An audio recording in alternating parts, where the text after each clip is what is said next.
It is a period of Star Wars mania, as new movies, comic books, novels, and TV shows populate the system. Fueled by their love and passion for the galaxy far, far away, two exceptional geeks tap into hundreds of holocrons in order to bring you the knowledge and insight of all things Star Wars.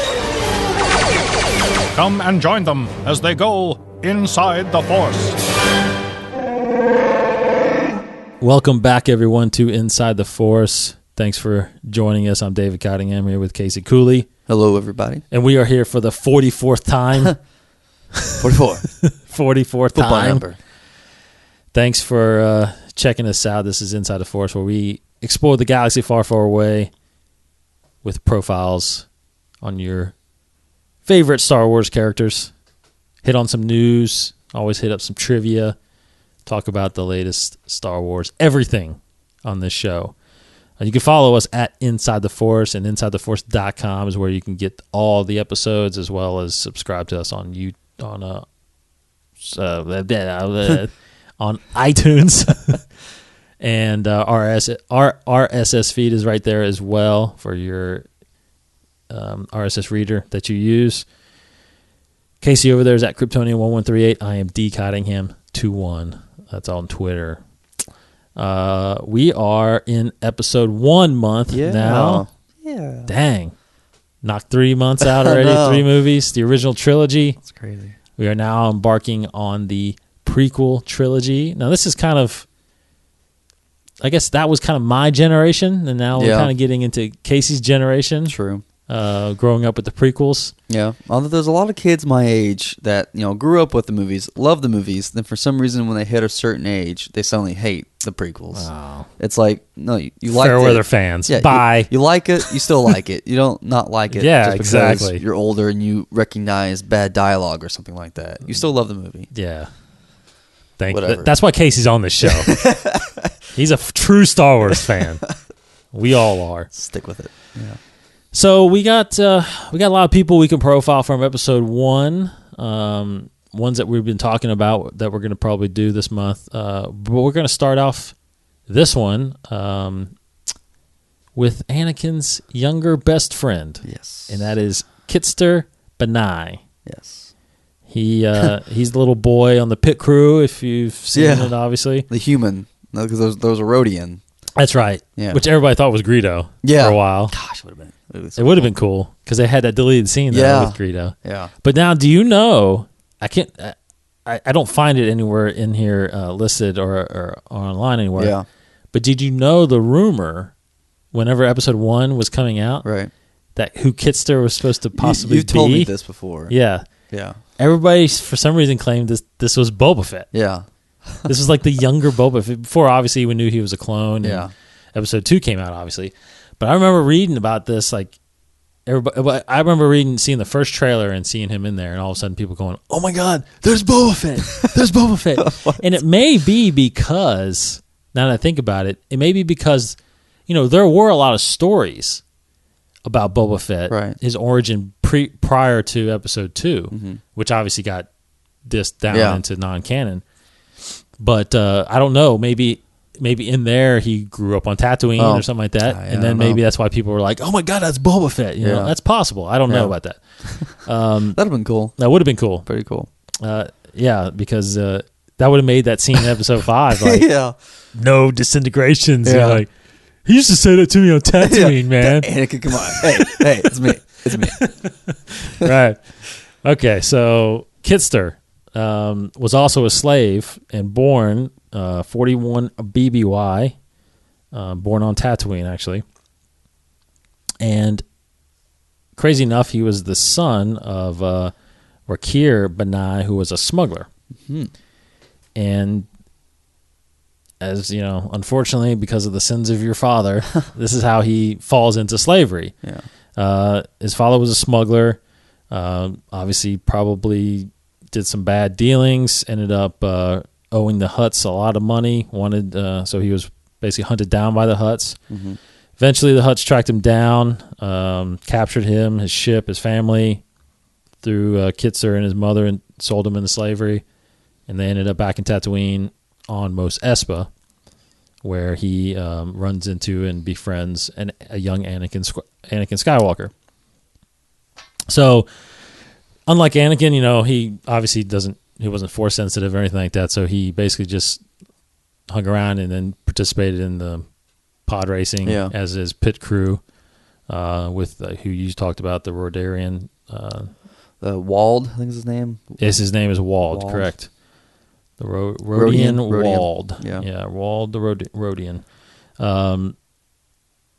But interesting enough, which was pretty neat, that before Anakin left to be a Jedi, at the end of towards the end of Episode 1, he left Kitster some of his prize money, prize credits. So there's no money in credits.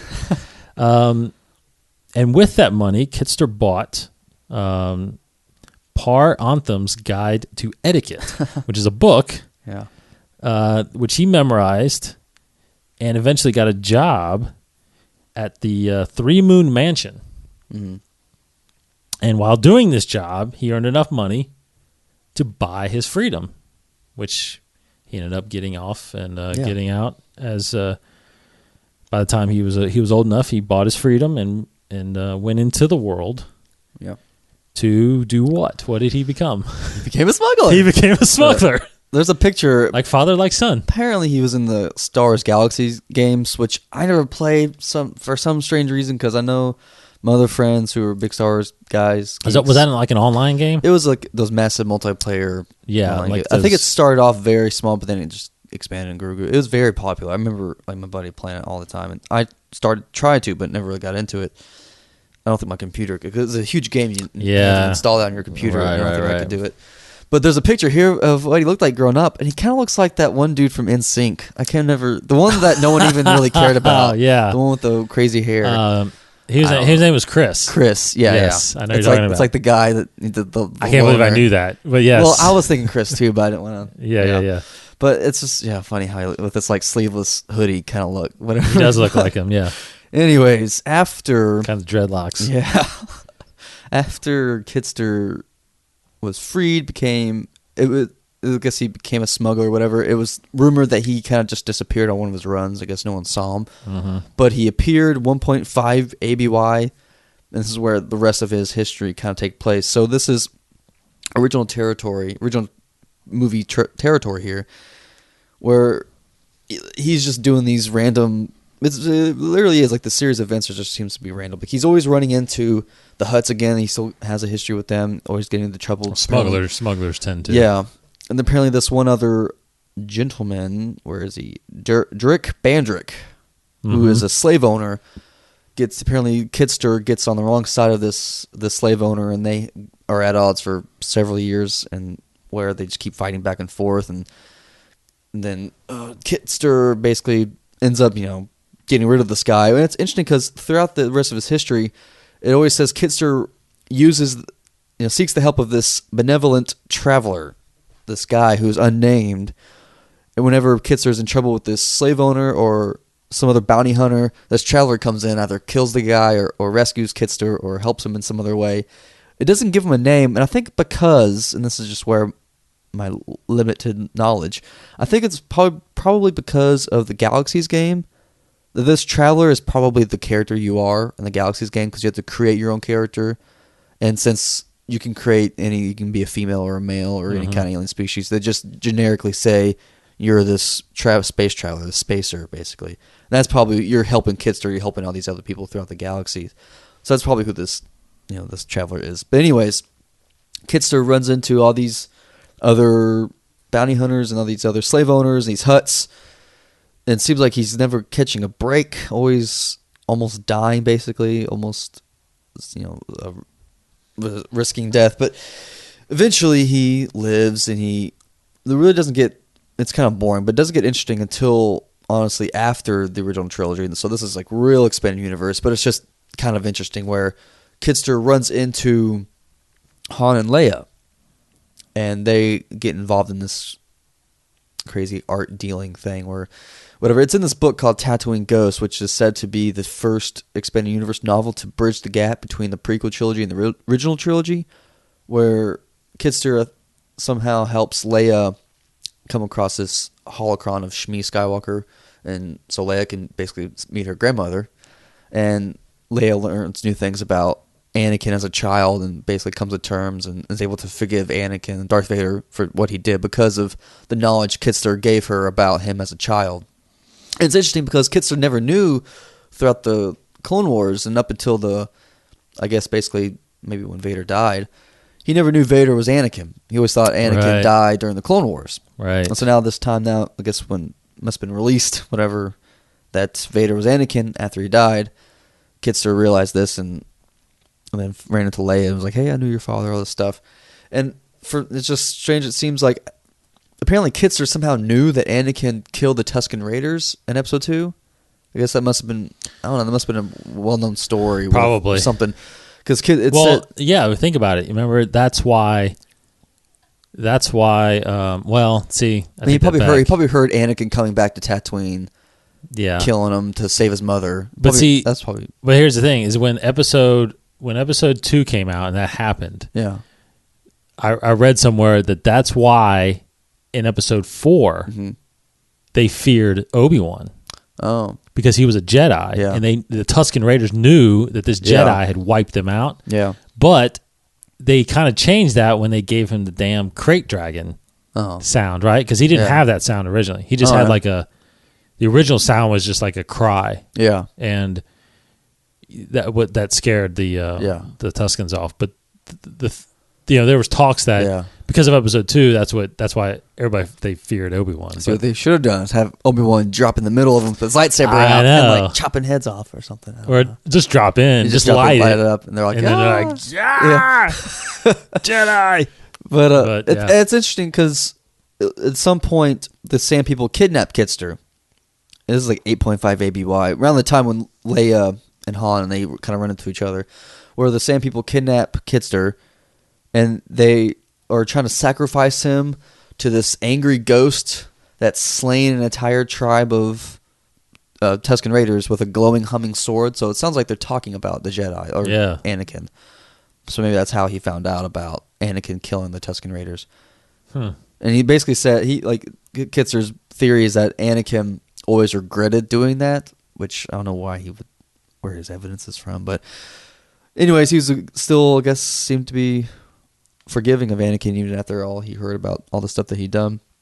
He's a good friend, but honestly, I think from what I saw in the movie, I always thought he was kind of a jerk. Like this little kid, he's just like all of his lines always in the movie seemed like he was just a bit of a turd. But that's basically Kitster. He has not much of a history, but yeah, pretty cool. Yeah, doesn't he say I'm in the Boonta Eve Pirates in this? Yeah, he's like, what? Yeah, or like at the end where, when they're talking about finishing the race, and Anakin's at least finish it or something like that. Or maybe Kitster says he can. Kitster says, I'm sure you'll finish the race this time. Yeah, and then and she said, finish what or whatever. And Padme says, what are you talking about? Finish the race, of course. Yeah, his face finish the race, of course. Like, you shut up, little kid. I don't know, you get on my nerves. And there's that awkward moment between him and that Rodian Wald where they're celebrating and they don't know where to high five or to hug or something like that. They get in this awkward thing where the Rodian raises up his hand to high five, and then Kitster tries to hug him, and then they switch and then it gets all weird. it's a little weird. Oh well, yeah, Kitster. Anyway, that's Kitster. Very easy profile, short profile, but very cool. And I didn't really know much about him in the expanded universe, but we'll see how much of that is becomes canon. Maybe he pops in some. Because we have a lot of news to get into, and a lot of it has to do with the story group. Right. So we'll probably hear a lot of these guys a lot from here on out because they got a big plate to chow down on. Anyways, the first piece of news will come from the Clone Wars Season 6 episodes that we were supposed to get because I've said on here that they're going to air in Germany next month, and more specifically, the rumor is they will air February 15th in Germany, 6 episodes. And one of the plots, the story arcs, they've released 6 of them, or 5 or 6 of them, and 2 of them have to do with. No, sorry. one of the story arcs has to do with, it looks like Mace Windu and Jar Jar doing something on a planet called Bardota, and it just, I don't know, it might be one of those Jar Jar episodes. I don't know, but anyways, there's gonna be a couple episodes about Jar Jar and Mace Windu, and then there's the Jedi Master Sifo-Dyas one that involves Plo Koon, Yoda, Anakin, Obi-Wan, all those guys, and even Sidious and Sifo-Dyas. Yeah, Sifo-Dyas. See, that's huge. Yeah, because a lot of people don't. That story hasn't been told except in a comic book. Yeah, and I don't know how much of that is canon.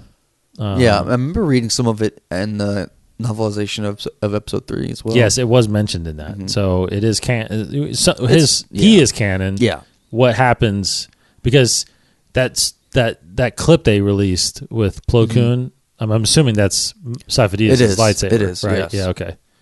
Yeah. It says here that when a secret Jedi mission accidentally finds his lightsaber, Yoda, Obi-Wan Kenobi, Anakin Skywalker investigate Sifo-Dyas' death.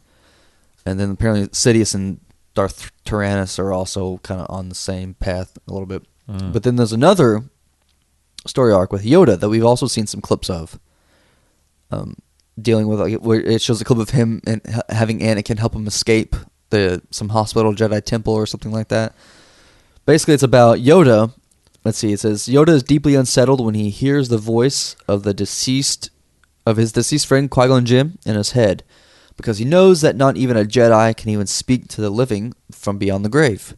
This is before he found out about the whole Force Ghost thing. Mm-hmm. The Jedi Council is concerned about Yoda's behavior and wants to examine him further, but with the help of Anakin, Yoda can escape from the hospital, and he sets out to find the origin of the voice by himself. And this takes him on basically a journey to cross the whole galaxy, where we try to find these character or these descriptions. Basically, Yoda, one episode's called Destiny. It says, guided by the Force, Yoda travels to the heart of the galaxy. There, on the planets where he finds the origin of the Force, he must face difficult trials. Only upon passing them will the sages deem him worthy of learning the deepest mysteries of the Force. That sounds pretty interesting. That is awesome. That's awesome. Now, is it going to coincide at all with the comic that came out, the Dawn of the Jedi comic? I don't know. Probably not, actually. I don't think. Well, Dawn of the Jedi. That was literally the beginning of the Jedi, not necessarily the Force. Or will this coincide with Mortis? Yeah, I know. Well, Mortis was Clone Wars. Yeah. So they have to take that into effect. Yeah, Dawn of the Jedi stuff, which is, the beginning of time. Yes. That was a long, I don't even know, I can't remember, thousands and thousands of years. Right. So, that was when that was the first of the Jedi. Right. So, phew. It's hard to say. It is hard to say. But, and they mentioned the sages, when I just read the sages. Now, I don't know if that is it's literally, this, the only sages I can think of that I looked this up today, because in Emperor Palpatine's office, he has these statues in his office, and they're the 4 sages, these ancient philosophers of the Galactic Republic, and which have spanned 25,000 years. So these ancient, really, really old philosophers, basically lawgivers. Now, I don't know if the sages are referring to them or not. I don't know. I was just trying to speculate and trying to figure out if there's anything to that. But the more interesting episode is called Sacrifice, and here's the description. It says, on Moraband, the homeworld of the Sith, the time has come for Yoda to pass his final test. Only then will he learn the best-kept secret of his order. But first, a most powerful enemy awaits.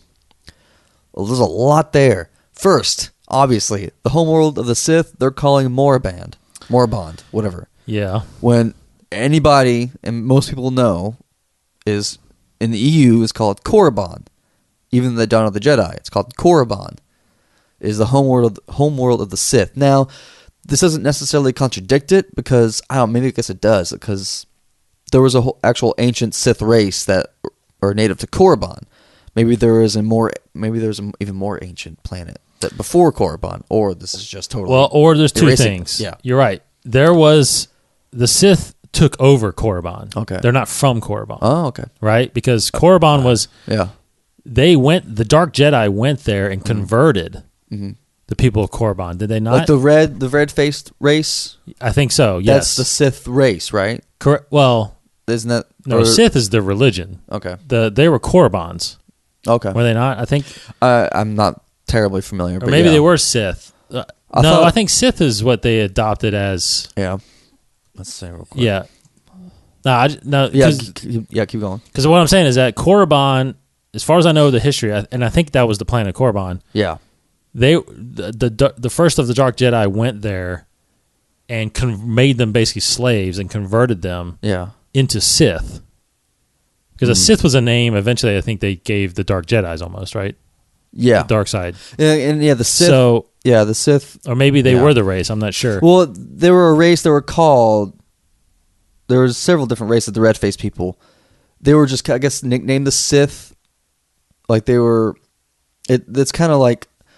It seems to be more than just a religion to them. Like, they actually literally call them, like, maybe it's called, like, Jewish or Jews. It's like, they practice Judaism or something like that. It's where this race, they're called Sith because they practice the religion. I don't know if that makes any sense. But, no, they're not... I guess they're not necessarily called... They're not... like humans, they're not Sith. They're not like classified as Sith. It's just basically, it's a religion, So who were the people of Korriban? Here, I was just about to look up the Korriban. It's this red-skinned. So they were Korribans. Yeah, I mean, there's several different races. I'm trying to read this. I'm looking it up right now. The Kasai, the Masazi, and the Zuguruk. But Masazi are from Yavin, I thought. But I know that they were taken to Yavin. So it was the original homeworld of the Sith species, a sacred planet of the Sith Order, housing the tomb of many ancient and powerful Dark Lords of the Sith. But I'm pretty sure it let's see, the Rakata. Yeah.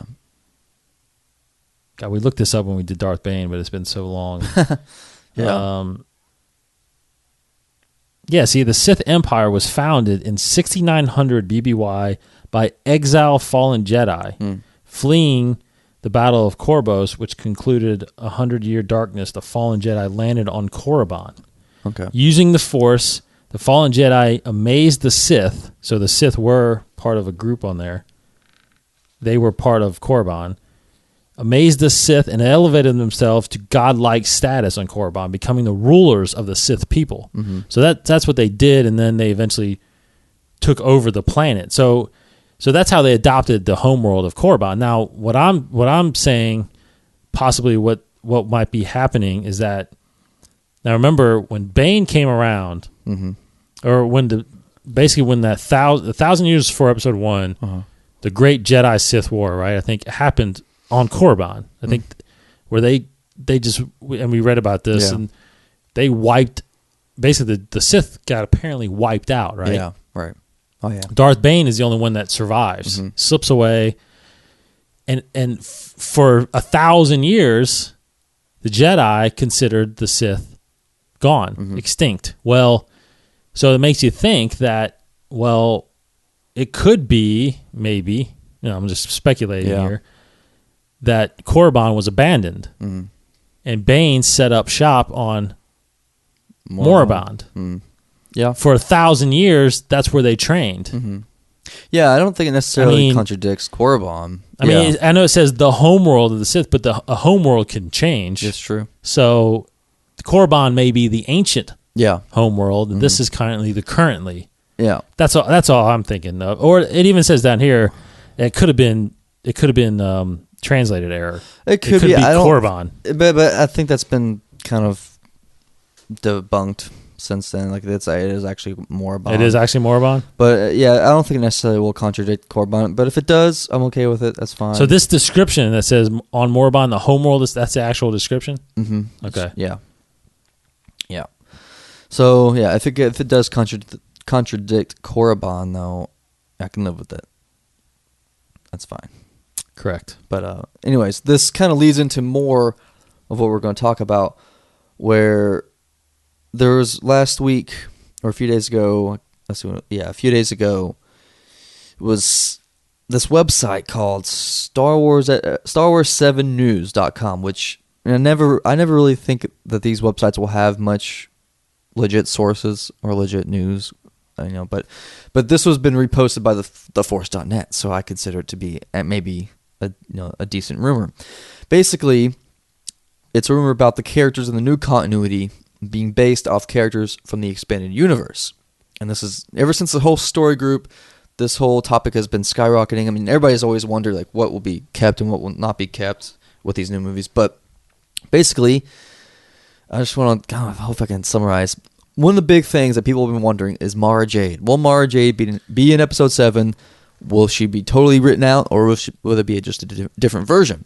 This rumor says that Mara Jade will be in Episode 7, but will be introduced in Rebels. And this is basically, I'm going to try to summarize this quote from this whatever source that these people are getting it from. It says, Rebels will introduce Mara Jade into film canon. In Rebels, she will appear alongside the Inquisitor, who is the villain in Rebels, and will be the mother of Ben Skywalker.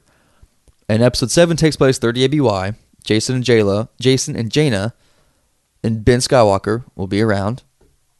Ben is around the same age as the Solo twins. Chewbacca will be alive. And this is an all-new timeline from 4 ABY forward. So basically right after Episode 6 forward. Pablo Hidalgo, Leland Chi have been consulting with Kathleen Kennedy, J.J. Abrams, on the expanded universe elements and characters from the database that they have, the Holocron database. And let's see, against reiterating, as of 2015, books and comics will be part of the same canon as movies and TV and Netflix. Rebels will have very strong connections to the sequel trilogy. It will bring expanded universe characters, ideas, and planets into the canon, and it introduces 2 original characters for the sequel trilogy, 1 Imperial and 1 Jedi. So that's one big chunk of it. Basically, not only will Star Wars Rebels have a connection with the new trilogy, but also some of the new upcoming Clone Wars bonus content. So it's connecting, I guess, the movies and the old Clone Wars. And I'm just going to keep moving forward. There's a lot here to digest. Yeah, they're looking at the same basic descriptions, as in, I guess, for the filmmakers of Episode 7. For the new characters in the movies, they're looking at basic descriptions of EU characters with different names. Like basically, Luke's wife will follow the same template as Mara Jade, and there's another expanded universe character called Shira Bree, who is this. Oh, she has a big history. Go look her up. Who's an evil Jedi chick in the expanded universe. Basically, Mara Jade will be a combination of both these characters and will be Luke's wife. And the same with the children of the big 3. Fans should not expect to see Kyle Katarn, Corran Horn, or Kilgal. And those 3 are very big characters in the expanded universe. Very big. But there will be characters who are very much like them, but not called them, basically. This cannot be, and basically it says, the expanded universe launched a post-Return of the Jedi expanded universe is dead. No story from Outbound Flight forward. And Outbound Flight is a book. It's a big event in the expanded universe. Basically, and they give evidence like that's why Bob Iger said they would use the 17,000 character for inspiration for the new characters. Now, when does Outbound Flight take place? Well, there's a book Outbound Flight that's I always forget. I think it's the original trilogy timeline, but it has effects in the post original trilogy. But basically, Jaina will be the inspiration for the Solo daughter, Jason will be the Solo son, and Ben Skywalker for the Skywalker son. Basically, their inspiration, not the actual characters themselves. Most of the characters in the new continuity are based on characters from the old continuity. And so, let's see, keep going. So it's basically, they're basically trying to look through the holocron of all the expanded universe characters. Basically, they're trying to find characters in the EU that match with the characters in the new movie that we will see.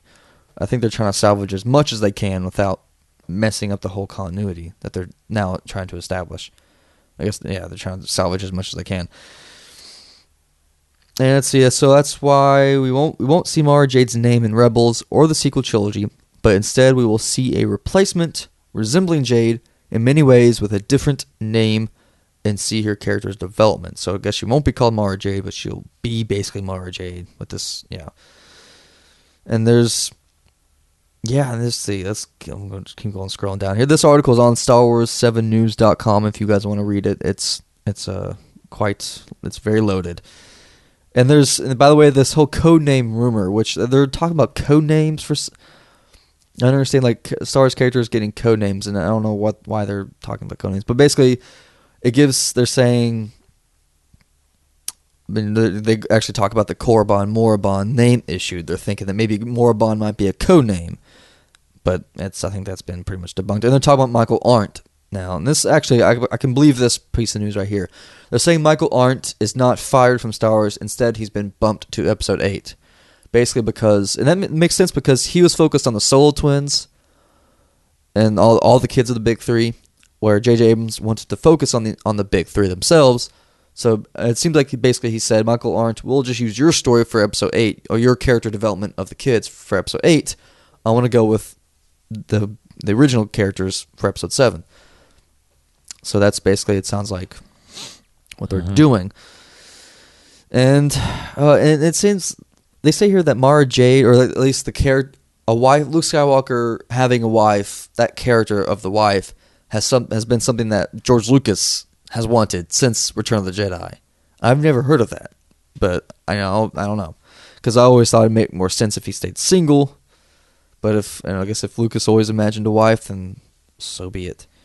And there's some other little things here that I will not get into, but I pretty much hit all the main stuff. Like, yeah, I pretty much hit all the big things. This is all rumor. Again, all rumor. Right. Nothing's confirmed, but there's, but so far a lot of these kind of rumors, I don't know, they might be true or not. Oh well, yeah, that's it. So it is in fact, her name is in fact Mara Jade. They're saying it might not be Mara Jade, but it'll basically be Mara Jade. Because that's what I'm reading, is that the characters are being adopted, but the actual names might change. Right. So it might not be Jaina and Jason Solo. It could be, who are the ones in the read? Thomas and probably Rachel. Not, but yeah, I don't know. So this came out actually prior to when me and Chad did the 21 podcast last week. So what is your opinion of all this? What is your take on just right now, the whole using the characters and not the names? I can live with it. I can totally live with it. I don't see what will be the hurt, and just go ahead. If they're so close now, my opinion will change when the movies come out, probably. If, like, we see, like, these Solo characters, if they're twins, and if they're if they're almost exactly like the characters in the books, why wouldn't they just call them the names? That's true. If they're different, if they're not twins at all, that's fine, whatever. Or like Ben Skywalker, because in the book, Ben Skywalker is much younger than the Solo kids. So him being the same age, he's more along the lines of Anakin, right? Even he's younger than Anakin too. Yeah. Oh, okay. It just depends on how closely. But now Mara Jade. Now, if they're saying that she might be a combination of these two different characters, that's fine if they don't want to use the name Mara Jade. But they're clearly saying that she was a Dark Apprentice. Yeah. Being in Rebels. Yeah. So somehow she turns. Yeah. Becomes the wife of. And they're saying she'd be red-haired, green-eyed girl. So it's like she's basically Mara Jade. Just I don't know why they wouldn't just call them the names, but that's fine. I'm not gonna get twisted up into all that stuff. The character, I'm more worried about the characters than the names. Yeah, I said it there, and that I'm not invested in the EU. Yeah. So I am okay with that. Yeah. But part of me is on the other side where you're right. I mean, these names have been established. Why not use the names? I mean, and the characters, and the characters could still be different. like Mara Jade, technically, I would actually almost be more for them using the name and creating a totally different backstory. Yeah. Like Mara Jade was never a Dark Apprentice. Yeah. She was like the first person that Luke trained. Mm-hmm. Fell in love with her. Boom, True. they build the Jedis together. Actually, True. that's a pretty dang good storyline. You know what? I'm going to go right now. I got some writing to do. But you know what I'm saying? Like, I would like, okay, hey, that's Mara Jade. But since I haven't read a lot of EU, I don't know what her stories are. You know what I mean? Anyway. But I know the character. So I think the character name. So I think that would be cool. But see, another side of it, I can understand the story group's position in the sense that we want to completely separate the expanding universe from the new continuity that we are establishing. I can understand that as well. So it's like we need to rename people. You know what I mean? Because if you're not going to have Kyle Katarn in there, but you're going to have someone like him, then that's telling me that they're not going to be Jaden and Jason Solo. Yeah.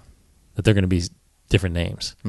So because did you not read that they are basically confirming that everything after episode 6 is non-canon? Yeah, that's basically what the article said. Now, Outbound Flight is a book that happened during the prequels. Yeah. That was 27 BBY, so it was after episode 1. That's what it was a Zahn book, so they're saying that is canon? They said that's why I was that confused because it said no story from Outbound Flight forward counts. That confuses me because Outbound Flight took place, like you said, in the prequels. That's why I was pausing there for a second. But Outbound Flight has ramifications in the expanded universe. It has a lot to do with Thrawn. Yeah, it's mentioned in the Thrawn trilogy. Yeah, it's mentioned in Heir to the Empire. So like the Outbound Flight project. Yeah, the book Outbound Flight explains what that project is. So I think that's what they're mainly talking about is the whole Outbound Flight just event. It says previews of Outbound Flight are available in Jedi Trial and Dark Nest 2. Dark Nest that's a series that came immediately after Jedi Order. I heard it wasn't very So that's good. much later. Yeah. So yeah, it's 5 years after the battle on Naboo. Yeah, I mean, I think they're just talking about because it has so much to do with the expanded universe post Return of the Jedi. I think is why they said that. But here's something too. I forgot. So are they talking about everything, all the novels basically during the movies, or all? No, I don't think so. I think Gone. they mean post Return of the Jedi, and this is just something that is directly tied to that era. But there was something too I read. No, I can't. Where to go? I can't remember. Can't find it. But basically, I read on the same source that J.J. Abrams has met with Timothy Zahn, who authored the Thrawn trilogy. Right. That's basically all they said, that they met with him, probably for consulting. Yeah. I have no idea what that could mean. I'm not going to speculate that maybe Thrawn will be in the movies, but probably not. That'd be really cool, though. So no word yet on when we are getting the Clone Wars stuff. No, I mean... It should be soon. February 15th is what they are saying for Germany. So, well, obviously they would have been advertising it here already. But they'll be leaked, I assume. Well, and I got to think that they got to get it out here soon. Yeah. After that. Come on. I don't know what they're waiting for. Hopefully they're not waiting to lead up to Rebels. Yeah, that'd be I cannot lame. wait that long. That is not right. Yeah. All right. Yeah, there's a lot there to, digest because. But then again, do you even worry about it until this is actually Lucasfilm confirmed? I'm not going to worry about it. No. Yeah, exactly. I'm not going to worry about it until it's confirmed. But I mean, I think there might be some there, though. I think there might be some truth there because unless they totally just made up this whole rumor, or someone speculated this and some other person took it as, oh, this is a rumor from Lucasfilm. because usually I feel like these rumors have some sort of truth to it. I mean, unfortunately, we're not getting a Star Wars celebration this year, so we're not getting anything. I mean, I guess the only place we can getting some really big news is Comic-Con. Star Wars weekends, maybe Star Wars weekends, maybe the Disney Expo, but that's not till later in the year, right? I think that's toward the end of the year. But they're starting to use the Star Wars weekends more for this kind of stuff. Yeah, and I think by Comic-Con we will have something. Oh yeah, some teaser.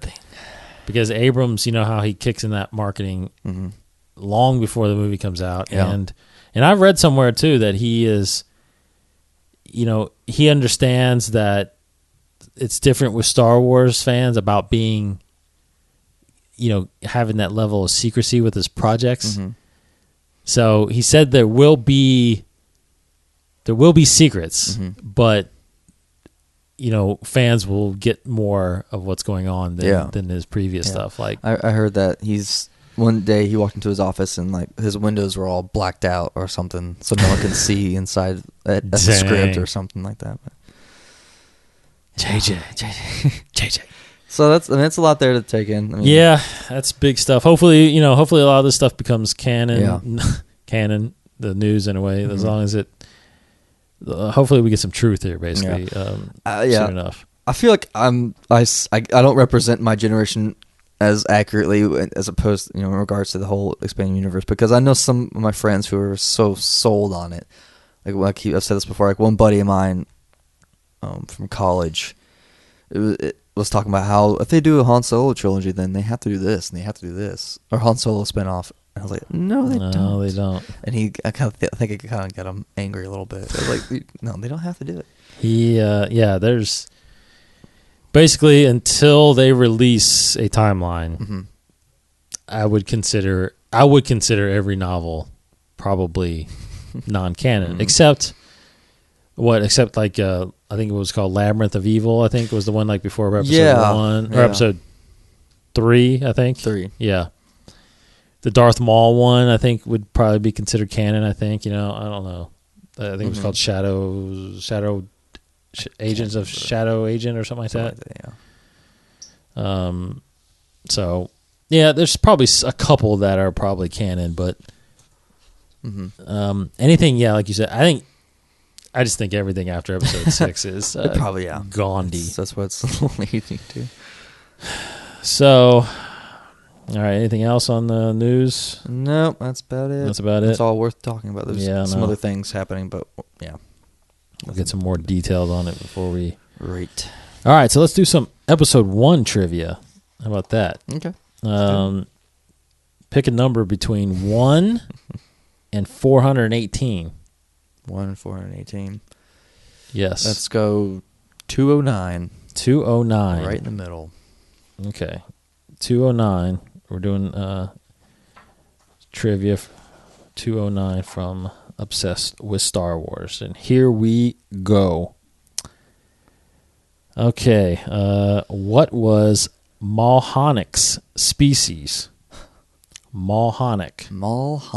What was Mulhonic's species? A Doug, B a Gron, C a Jawa, or D a Todarian?